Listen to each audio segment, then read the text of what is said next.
Bonjour à toutes, bonjour à tous. Vraiment ravi de vous retrouver sur Assurance TV. On est aujourd'hui en compagnie de Raphaël Reiter, le directeur général d'International Santé. Nous allons parler de la santé, de notre santé à l'étranger. C'est important, la santé à l'étranger. C'est pas pareil qu'en France, on va le voir ensemble. Il faut être vigilant.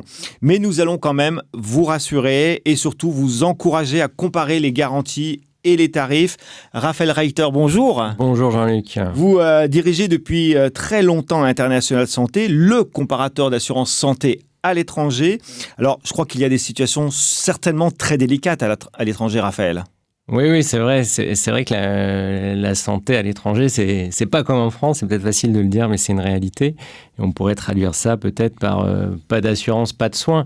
Quand on va aux urgences à l'étranger, il faut pouvoir prouver qu'on va pouvoir payer. Sinon, on ne sera pas forcément accepté. Il faut avoir le montant disponible. Il faut avoir effectivement soit le montant disponible sur une carte de crédit, soit une attestation d'assurance qui prouvera que l'hôpital sera payé. L'hôpital veut être sûr d'être payé. Il faut comprendre qu'il est, si c'est un hôpital privé, il est financé par les frais que vont payer les patients. Donc, il doit être sûr de pouvoir être payé. Et si c'est un hôpital public, lui, sa priorité, c'est les citoyens de son pays et pas les expatriés. Donc, il faut pouvoir montrer qu'on va pouvoir payer pour ne pas avoir de dette vis-à-vis de cet hôpital. Alors, vous devez, depuis le temps que vous dirigez ce comparateur International Santé, vous devez avoir connu des situations particulières qui imagent un petit peu les propos que vous évoquez, Raphaël.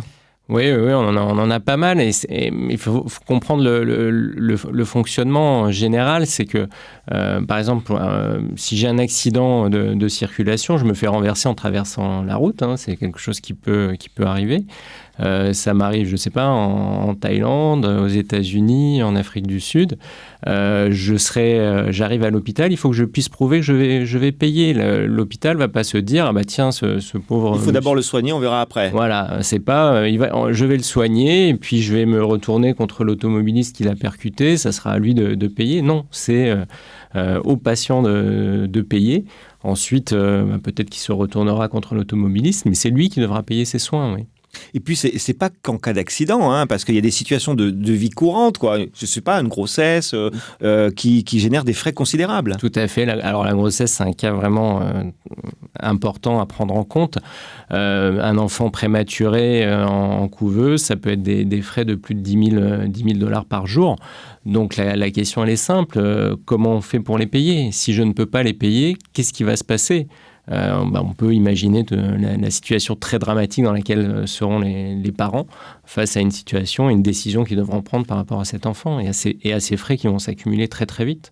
C'est vrai qu'en France, on ne pense pas spécifiquement à ce type de soins. On pense aux lunettes, peut-être, aux dentaires, alors que là-bas, c'est quand même tout l'inverse. C'est vraiment les situations d'hospitalisation ou de maladies particulières qui sont compliquées à gérer d'un point de vue financier. C'est ça. C'est vrai qu'on a le réflexe en France avec les lunettes et le dentaire. Une paire de lunettes, c'est 500 €. Des frais dentaires, ça peut être 1 000, 2 000, 3 000 €. C'est des choses désagréables à payer, mais ça ne nous met pas dans des situations financières dramatiques ou de soins, ou de se dire je ne peux pas me faire soigner.